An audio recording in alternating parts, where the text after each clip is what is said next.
Welcome back to another episode of Vlogs. This is for Race to the Edge, Night of the Hunters Part 1. Alright, so summarize. Let's see if we can do this in like 3 sentences. Let's see. Astrid goes on a flight and finds dragon hunters. Her dragon gets captured. They try to get her back. There we go. Yes, that's the episode. See you next time. No. We can't do that. No, we can't do this. Okay, to be more in depth here, Let's not go too in depth. But to be more in depth here, it actually does quite things well, in my opinion. There are some things that I kind of have to monitor myself if I'm just trying to sound pretentious or important. But this is actually my favorite two-parter of the whole series so far, and the reason why is how the plot is structured. It's more dramatic with comedy settled in. Not settled in? You mean like little bits of comedy? It's just sprinkled in. Like little bits of comedy, just. Settled in as in like for you know what subtle is? Yeah. Okay. Let me tell you something. Like the fact that they're trying to find clues and Snotlout steps into an arrow and he's screaming in pain and she just goes up to him, pulls out the arrow. He's like, "Ow!" That. It's like it wasn't. It didn't have to be right there, but it was there and it actually worked. All right. Okay. The entire episode, yes, there was more drama than comedy. As opposed to the last episode, I guess that's kind of the issue that I have. I guess I like more comedy. I like an equal balance of comedy and drama, and there was definitely more of drama than comedy in this episode, but still some comedy, which of course is carried solely by Tough Nuts. Tough Nuts. It's mostly Tough Nuts Snotlout. It always falls on their shoulders to bring comedy. Well, yeah. Well, let's see. Let's see. Snotlout is the meathead or the butt monkey. He's a punching bag. He's or the butt monkey, as you like to say. And yes. And Tough Nut is Tough. He's the idiot. He's the but I mostly give that credit to T.J. Miller because he improvises. He's an improv master. But we're getting sidetracked. Let's see. Animation quality has improved a little bit. In some parts, there were some parts, especially when the bad guy holds his minion's face to the cage. the quality reminded me a little bit like the clips of Food Fight that I've seen. And if anyone's seen Nostalgia Critic or JonTron, they'll know what we're talking about. And if you haven't, Google that shit. YouTube that shit. Here, we'll post a link right here. But I cannot take the bad guy's name seriously. Why can't you take his name seriously? Okay. First off, this guy's name is Riker. And as anyone has seen Star Trek The Next Generation, Riker is number one. Number one, can you capture that planet? Number one, can you get that? Can you give me a cup of coffee? Number one, solve this problem. And every time I hear Riker, I'm like, oh God, get that voice out of my head. Probably not a naming for some people. Probably not a good name for a bad guy. I certainly didn't make that connection because I'm not a Trekkie. I'm not interested in Star Trek. Never was able to get interested in it. But the design felt a little familiar. I don't know if it's because of the fact that we are backtracking. I still hold the grounds that I think it might be because I still need to look up what Savage looked like before he shaved off and raced the edge. Okay. It was mostly mustache. Yeah. That was it. Mustache. Yeah. The Riker has more of a Genghis Khan Mongol. Or is it? Maybe that's kind of why he kind of looks a little bit like Shan Yu from Mulan, only a little more rounded and less demonic. I mean, dark irises. I mean, dark irises, yellow. Corneas? Yes, yellow corneas. Corneas and slitted pupils. And I think they even had fangs. Yeah. Yeah. But that's neither here or there. But I was more impressed with the fact that, okay, can you list off on your hand how many times Hiccup's plans fail? Let's see. There was the first movie. The second movie when he was hoping to reason with Drago. Anything in the series? Fuck, man. Fuck, man, you're taking advantage of my ADD brain. The first episode. Okay. Very first episode. Okay. But yeah, Harley in the series, all of his plans somehow work. And I like this villain because he sees through it. A Tale of Two Dragons. You know, the first introduction of the dragon root. You know. Yes. Of course, that was more of the dragon root's problem than him, but still, it was a plan that failed. The plan that failed. But so that's four. Okay, back on track. But the fact is, like, most of the times the villain is like we're back in the 80s where villains don't see it coming. Yeah, it's like Inspector Gadget. I'll get you next time, Gadgets. Dr. Claw, Mumra. Never saw G.I. Joe. The Shredder. Cobra. The Shredder. They never see the plan coming.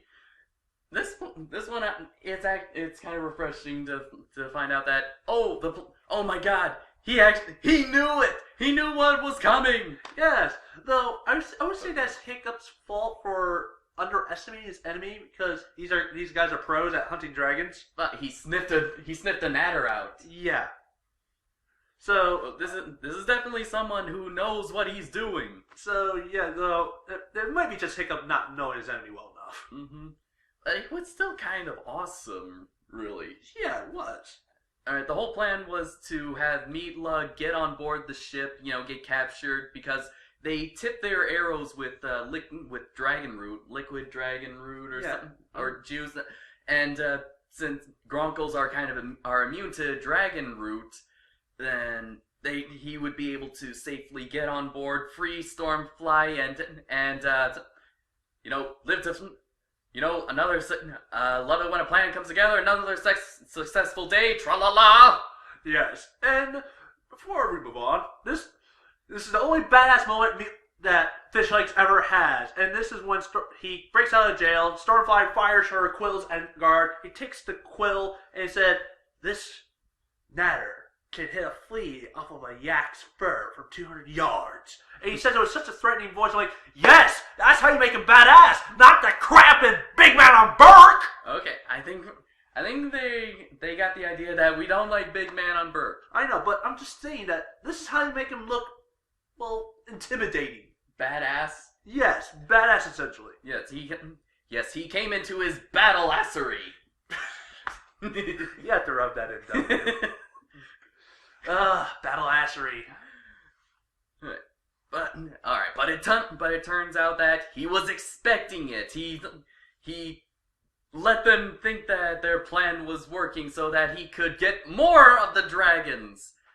And the only ones it falls apart horribly. The only ones who live to tell a tale is Hiccup and of course Toothless, and then they save it's not allowed to hook thing. Yes, and mind you, every time they're like, we're hit, and they're going down. I'm thinking of Snarl trying to pilot a jet, a jet that happens to be alive and breathes fire.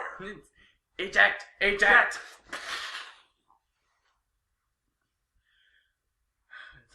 So now everyone but Hiccup and Snotloud is captured, and then they still have their dragons. Yeah, they're thrown in the brig. Thrown in the brig, and Heather's also there, and it's almost like, oh no, she was captured too. What happened? And then the reveal. It's surprise. Oh, dagger! You wouldn't know subtlety if it stabbed you in the knee with a freaking natter quill. Had to think about that, didn't you? Yes. Heather's working with Dagger because he's family. Were you like surprised when you saw that? Yes! So was I. And I wanted to bang my head. I'm like, what was the half dragon will travel for Well, then? yeah, what was the whole point? What was the whole point? I mean, I was like, what the fuck? but it explains so many things. Of like back in episode 1 of season 2 of how Dagger knew Dragon's Edge by name. Although we kind of have to point out why didn't Heather just tell him exactly where it was? Why did he have to do this whole attack Berk, follow their trajectory pattern? Yes. It might be somewhere around this general area. Yeah. Hey sis, can you tell me where Dragon's Edge is? Somewhere there. Okay. Fleet, move out. Oh, yeah. That we might call that we're just gonna call that a little goof, a little mistake in continuity. But hey, it's okay. So it ended on a cliffhanger, and pretty good. So yeah, ever since Cast Out, they've been doing 2-parters pretty well. Oh yeah, and I honestly was like, oh crap! It was one of those big oh crap moments I had because like the other 2-parters do have oh crap moments, but it's not as severe as this. When Heather enters the picture, I'm like, oh shit. Yeah. I know. So I got nothing else to add. I got nothing else to add to this. Not as many great action sequences as there. I guess that might be why it didn't need any, as I mentioned. Right. I think that's. I guess that might be why. Maybe why I have a little bit of a gripe with this episode because of the action sequences in the last episode. Those were freaking awesome.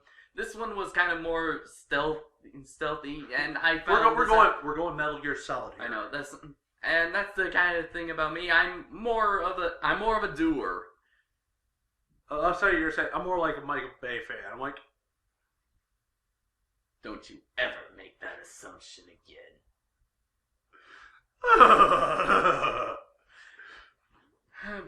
But yeah, I'm more for the let's just do this and see what happens. Wing it. Yeah. But yeah, this was still a good episode. More drama than comedy, but when the comedy was here, still made me roll on the floor. Oh, one thing I forgot to point out: this episode and the next one, and I will point out why. I believe that the twins either are two things. The twins are A, geniuses who sincerely believe they are idiots, or B, you pointed out they're street smart, or in this case, ground smart. Ground smart.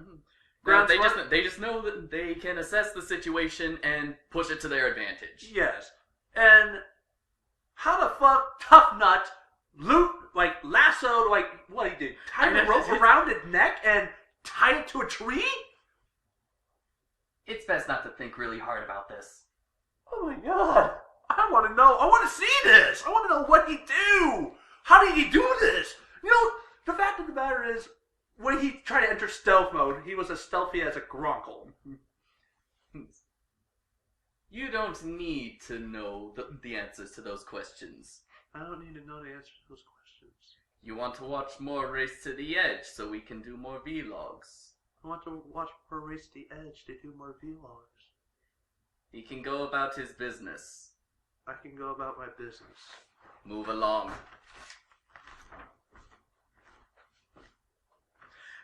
So, yep, that's the end of this vlog. We will see you in Night of the Hunters Part 2.